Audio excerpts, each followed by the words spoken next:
At narito na naman ang mainit na balita mula sa mundo ng politika. Umani ng matinding atensyon online ng balitang umano'y nagmakaawa si Rimulya upang mailigtas ang sarili matapos lumabas ang ilang revelasyon na iniuugnay kay Pangulong Ferdinand Bongbong Marcos Jr. Sa loob lamang ng ilang oras, nag-trending ito sa social media at nagdulot ng matinding diskusyon, pagkabigla at galit sa publiko. Kahit wala pang opisyal na kumpirmasyon mula sa alinmang sangay ng pamahalaan. Ayon sa mga kumakalat na post, si Boying umano ang naglabas ng ilang pahayag at dokumentong nag-uugnay sa ilang opisyal na kontrobersyal na issue, dahilan upang umigting ang tensyon sa politika. Gayunpaman, iginiit ng mga legal expert na walang sinumang dapat husgaan batay lamang sa viral na aligasyon at kailangan pa ring dumaan sa wastong investigasyon at proseso ng batas. Sa Malacanang, may mga ulat ng umano'y pagkabahala at agarang konsultasyon ng mga opisyal bunsod ng pagputok ng balita. May mga panawagan mula sa iba't ibang sektor na agad linawin ang mga revelasyon upang hindi ito magdulot ng mga mas malalim na krisis sa tiwala ng publiko at sa katatagan ng mga institusyon ng bansa. Samantala, patuloy na pinaaalalahanan ng publiko na maging mapanuri at huwag agad magbahagi ng impormasyong hindi pa beripikado. Ang anumang seryosong akusasyon laban sa sinumang opisyal ay dapat idaan sa formal na investigasyon at sa mga tamang ahensya upang mapanatili ang hustisya at kaayusan sa lipunan. At yan nga ang mga balitang ating pagkakatutukan, at kung bago ka pa lamang sa aking channel ay huwag kakalimutang mag-like, share and subscribe para updated ka sa mga bagong balita dito sa Tatak Pinas.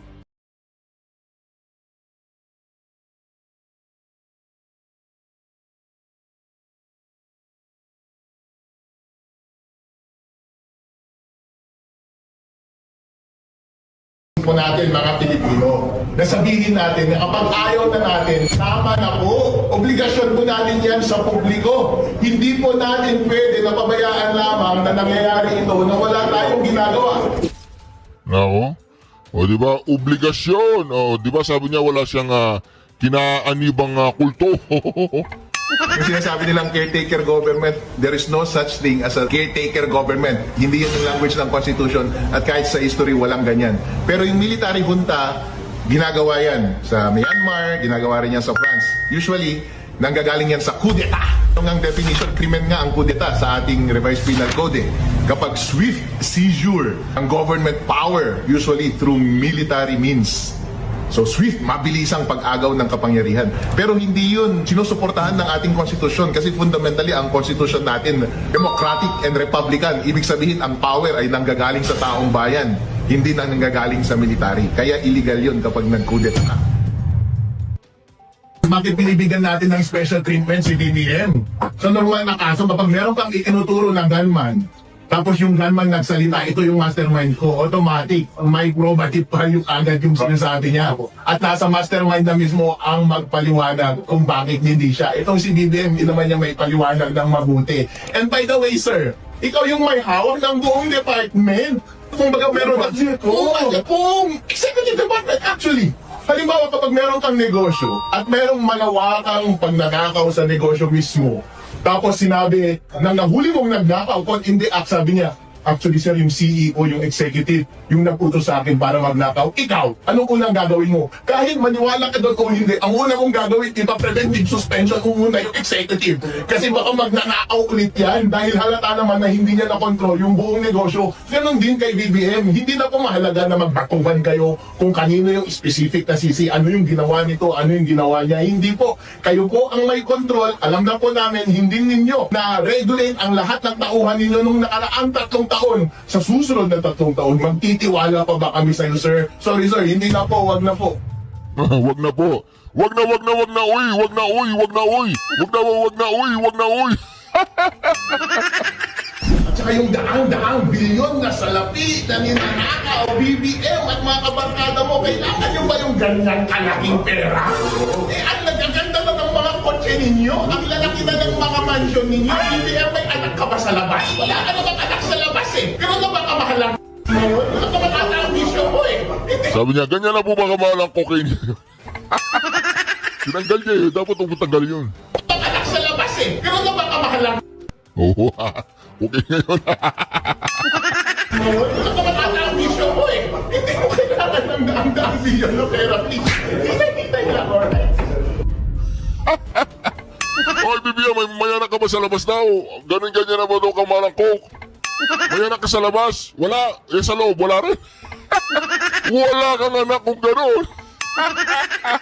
Sinulungan lang tayo nitong mga kakampi ni BBM para hindi tayo magsalita. Alam niyo po ba sa ating konstitusyon, ang pinakamahalagang karapatan dyan ay yung karapatan nating magsalita. Dahil yan lamang ang tanging paraan para mabantayan natin at maipahiya natin ang mga taong nanloloko sa atin. Kaya iilan lamang ang mga krimen na nasa Revised Penal Code at saka Anti-Terrorism Act na nagsasabi na bawal. At yun ay kapag publicly nag-i-incite ka ng sedition. Ibig sabihin, kapag sinasabi mo, huwag mo nang sundin yung ating mga civil authorities o ano mang agency ng ating civil na huwag natin silang sundin. Ang sinasabi lang natin, wasing umalis ka na dyan. Dahil yun yung natural. Nag-express lang tayo ng ating personal opinion. At ganoon din sa inciting to rebellion. Kapag nag-incite ka na, oy, mag-take up na kayo ng arms at dirahin na natin itong government. Wala namang sumisigaw ng gano'n. Wala naman sumisigaw ng gano'n eh. Kasi sinisigaw lang namin, BBM, resign! Sa sitwasyong yan, paano na yung gagawin ng mga Pilipino? There's hopelessness. Kasi if you go out of the Constitution, either kulong ka o mamamatay ka pag nagkaroon ng gera, civil war. So, kung titignan mo, may mga naririnig tayong balita na yung mag-express ng opinion nila laban sa administrasyon, ikukulong. So, do you think the ordinary Filipinos magririsgo ng kanilang buhay? Yan yung naririnig nila. Kaya nga, kung pinag-uusapan natin, marami ba yung nasa labas? Yung tao, may self-preservation rin. Natatakot rin yan. Yung mga asawa, pinipigilan rin yung mga husband. That's why it looks hopeless. And the Filipinos feels helpless knowing na may dalawang malaking akusasyon laban sa presidente, pero unless he voluntarily resigns, wala na tayong magawa. Still, under the law, there are mechanisms to allow a change of the president. Impeachment.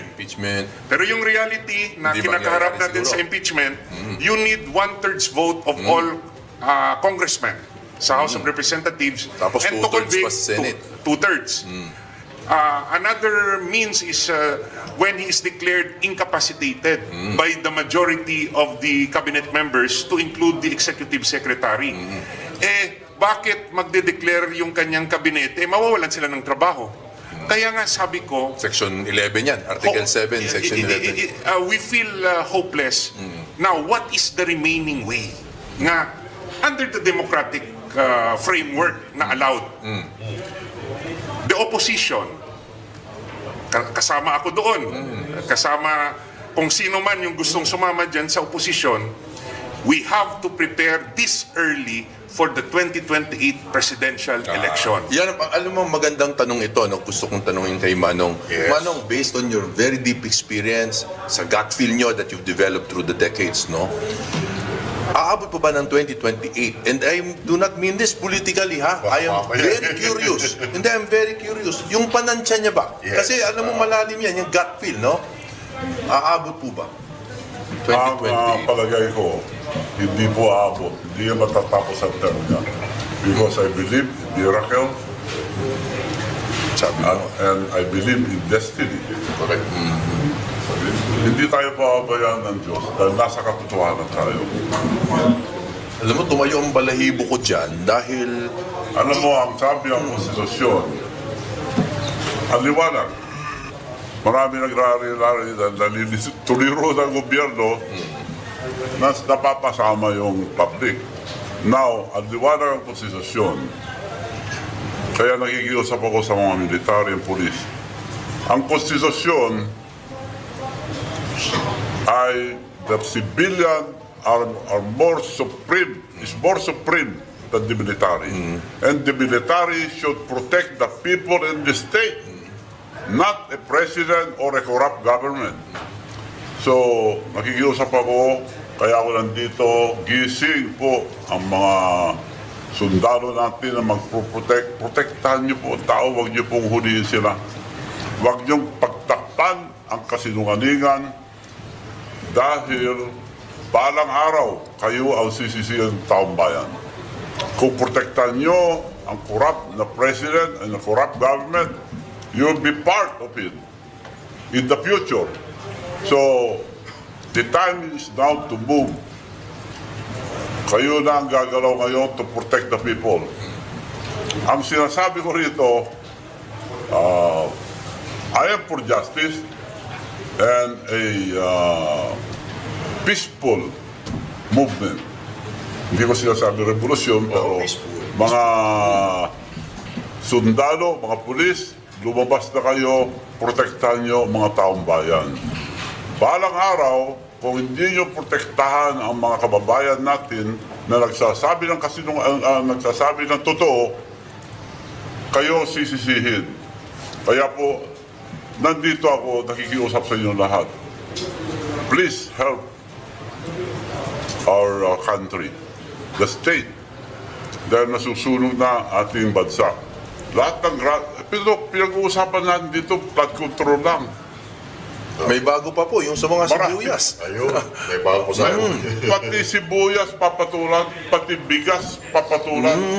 Kawawa ang ating bansa. Wala na natira. Kawawa. Marami ako dito papasabog pero hindi ko po sabihin. I'm Manong, waiting. wala ba tayo kahit isa dyan na matitikman? Hindi ko pwedeng pwede, parang ano pwede. ba, palabig ba sa ating mga... Kasi ang hirap, Manong, see-through to, pero hindi namin makita yung nasa loob. May takip. May takip. Pero, eto po, may tanong dito galing sa ating mga comments, sa mga netizens. Ay, baka yan, Master Jude, manawagan tayo, habang nandito po si Manong Chavit, magtanong na po kayo ng mga inyong katanungan. Sige po. Eto, basahin po natin. Ito'y galing po kay Kenneth Robles ng Cagayan de Oro.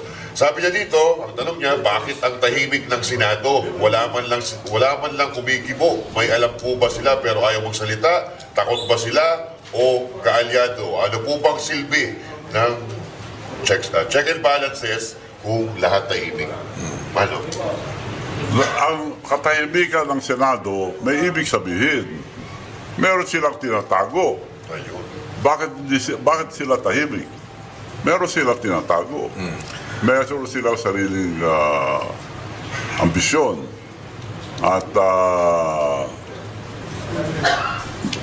nung araw, kukunti hindi nagsasalita. So kako nga, sa ngayon, dumami na ang kasama yung Senado, nag-member na sila ng silent majority. Majority ng silent, silent majority na sila lahat.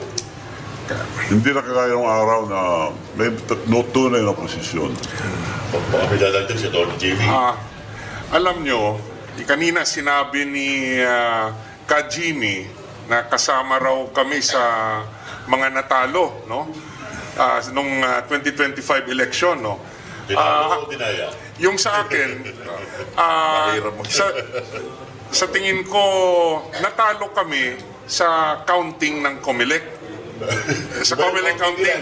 So, hanggat hindi na imbestigahan ng malalim ang resulta ng Mayo 2025 election, inaamin ko natalo kami ni Kajimi sa counting ng COMELEC. That's why ito yung nakakalimutang dapat pag-usapan, Manong Chavit. We have to bring to the public the importance na dapat magkaroon ng thorough investigation of our electoral process, lalo na sa pagbilang ng boto. Kasi salita tayo ng salita kontra korupsyon ngayon, pag hindi nangyari ang miracle at by 2028 may eleksyon tayo, kahit popular ang ating pambato sa presidente, no? Kung yung bilangan, makina, at wala man lang pirma, wala man lang thumb mark, wala man lang serial number, yung balota, at yung source code, questionable na O baka may data center tree na naman. may mga ganong bagay at yung issue kung tama ba ang paggamit ng vote counting machine, kasi yung sa batas nakalagay na dapat manual counting sa presinto. Tama. At the precinct level, At the no? precinct level. At yung transmission lang yung pwedeng maging electronic. Pag hindi natin napag-usapan at naimbestigahan na makompare ang balota, makompare sa soft copy, no? At makompare sa transmitted result ng makina sa COMELEC, baka mamaya yung mananalo ay kung sino yung bibilangin ng makina na idedeklara ng COMELEC. So lahat ng ating pinag-uusapan ngayon against corruption, honest election, wala. Dahil nakalimutan natin pag-usapan na may problema pala tayo sa COMELEC. O, alam mo, Attorney JB, Master Judea, Manong Chavit, no? Ang very important issue ngayon yan dahil yung sinasabi nating vacancy, kung sakali sa dalawa, no? President, Vice President, lagi natin sinasabi na magiging presidente yung Senate President. Totoo yun, pero temporary yun, ha? Kasi by law, nasa Constitution din, within 3 days, no? Kailangan gumawa ng, mag-convene ng Congress at gumawa sila ng batas for snap election Ayun. to be conducted not earlier than 45 days but not later than 60 days. Ibig sabihin, within a month and a half to 2 months, magkakaroon ng snap election for president.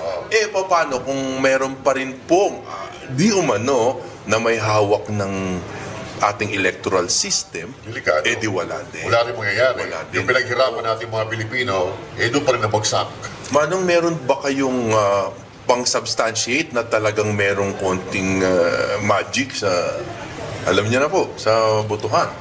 Well, maganda tayo umabot doon dahil ako hindi naabot sa election ko. Pero napalayo na tayo sa issue eh. So, In-explore lang natin, pero ayan ang magandang marinig eh. Actually, gusto natin yan. sa Senado, walang mangyayari. Sa election sila eh. Walang mangyayari yan. Dahil yung mga nagsasabi ng katotohanan, pinipigil nila. At pinoprotektahan nila ang mga sinungaling. Yes. Ay, wala mangyayari dyan. Kaya, in due time, ilalabas ko lahat ang ebidensya ko. Nakakataga naman. Aantayin ko talaga ito. Pero ayun ako. Kaya sila silent dyan. Yung hustisya na tinatawag ni Manong Chavit, too near, too far. Nasa tabi na natin yung kanyang dokumento, too far, kasi hindi natin alam kailan niya ilalabas. Hawakan na lang natin. Mabuti na lang yung nabalitaan ko lang sa news, ha? Yung sasakyan ni Manong Chavit ay armored. Matagal na, if Oo. you remember. So yan yung nabalitaan natin, kaya medyo, yan, naka-plastic lang. Pero yung sinasakyan niya, armored. No? BMW. Oo, BMW, manang, no? Baluarte Motorworks. Yeah. Pero may question ako regarding sa election pa rin. Para hindi na tayo lumayo. Oo. Kung sakasakali po, Tony JB, Attorney Jimmy, kung kayo po ay nakapasok, may difference po kaya? Alam mo, Sa nangyayari ngayon? unahan kita, ka-JB, to be very honest, tingin ko wala. Wala, ganun. Because I would like to say na meron, no? Pero kasi right now, kahit yung mga kilala kong may prinsipyo doon, hindi rin kasi makaporma. Yes. No, pero of course I would have tried. No, I would have tried. Hindi niyo po ako makikitang tatahimik. Dahil ako po ay hindi hawak ng kahit sinong oligarkiya. Yes. No, ewan ko kay KJB. Okay. Honestly, I would have made the difference. Bakit? Mangunguna ako na sasamahan ko yung mga rallyista sa lansangan. As senator na nandun sa lansangan, hindi naka-aircon. Dapat. At kung nangyari yun na nandun ako sa rally, pagsasabihan ko yung kaibigan ko si Ka Jimmy, samahan mo ako dito. Ay, sasama naman ako. Mangunguna pa. Pero ang sinasabi ko lang kanina is, I hope we can make a difference. Saka, ano eh, It may- just seems like, Oo. parang hawak nila lahat ng sangay no? Ngayon kasi, Norma, sorry. Ngayon kasi, ang parang nag-oppose lang sa kanila is tatlo. Yung nasa, kung nadagdagan man lang siguro, yung Siguro. katulad nila Robin Padilla, Senator Bato at Senator Bongo, baka mayroong konting Numbers pagkakaiba. matter. I think we could make a difference if the numbers are medyo... Yeah. When you say difference, iba yung the passage of law or a resolution as against being the spokesperson of the masses, Tama. spokesperson of the Filipino people. Sana, no, kung nandun ako, kasabay ko yung taong bayan nagsasalita. Sa House of Representatives, meron. Kahit sinasabi ng iba na medyo iba yung kanyang pag-iisip, nandyan si Congressman Barsaga, nagsasalita. Yes. Nandyan si Congressman Marcoleta, nagsasalita. Sa Senado, nandyan yung mga kaibigan namin. Pero siguro iba lang yung galaw ng isang Senator Hinlo, Senator Jimmy Bondoc at Senator Chavit, no? Kung nangyari. Kaso Nag-withdraw eh. Nag-withdraw. So, it would have made a difference kung mas marami yung Duterte 10 doon. Kaya nga, sa taong bayan na sumusuporta sa kay Tatay Digong at kay Vice Presidente Sara, hindi yan sa padami-dami ng boto na maging number 1 senator. Sa padami-dami yan ng senador sa loob ng Senado. Aanhin ni Senator Bongo, number 1 siya. Number 3 si Senator Bato. Number 6, I think si Senator Marcoleta. 3 lang sila. Yes. Outvoted. Yung iba na kinampihan pa, nagbaliktad. We would have Sige made nga, pangalanan mo nga, partner. Senator Villar and si Senator Marcos, kampi natin, pero it would have been different. I would have rather have a Senator Bondoc there than a Senator Marcos. Yes. No? So, personal ko yan na paninindigan. But we welcome the pronouncement of support from Senator Aimee. Malaki rin sakripisyo niya. But from the start, Yes, malaki. this malaki would ang not sakripisyo. have happened if the public knew yung sitwasyon ni Pangulong Marcos from the very start. Kung napaaga, ano? Kung Partner, napaaga. maisingit ko lang, I don't know how much time Manong Chavit has Yes. with us today. Sana, mahaba pa. But in case lang he has to go, ang final question ko, Manong, ano palagay nyo ang reason kung bakit galit na yung taong bayan and yet, ang liit po ng numero na nakikita natin sa kalsada, no? Yung sa lansangan, siguro, ang pinaka-effective na movement recently was the INC, obviously, no? Because they've always proven to be very united. Pero right now, they said a trillion peso march. They did not say trillion man march, no? They said trillion peso march. Pero, be that as it may, yung trillion peso march, it sounds big.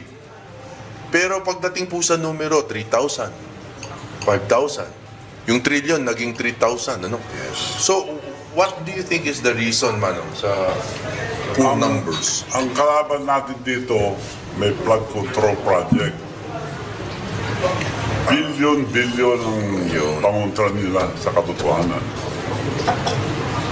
And palagi kong sinasabi, itong gobyernong ito, grabe lang ang pagnanakaw sa kaban ng bayan.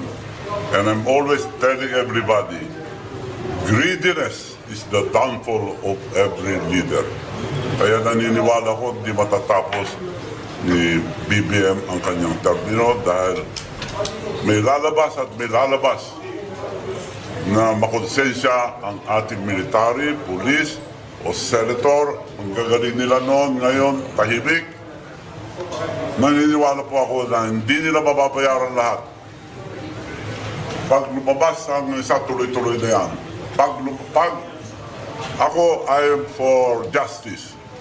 Kailangan makulong lahat na from the president down, president, vice president, senator, congressman, lahat dapat makulong. Sino makakagawa niya ngayon? Nasusunog na sa ating bansa.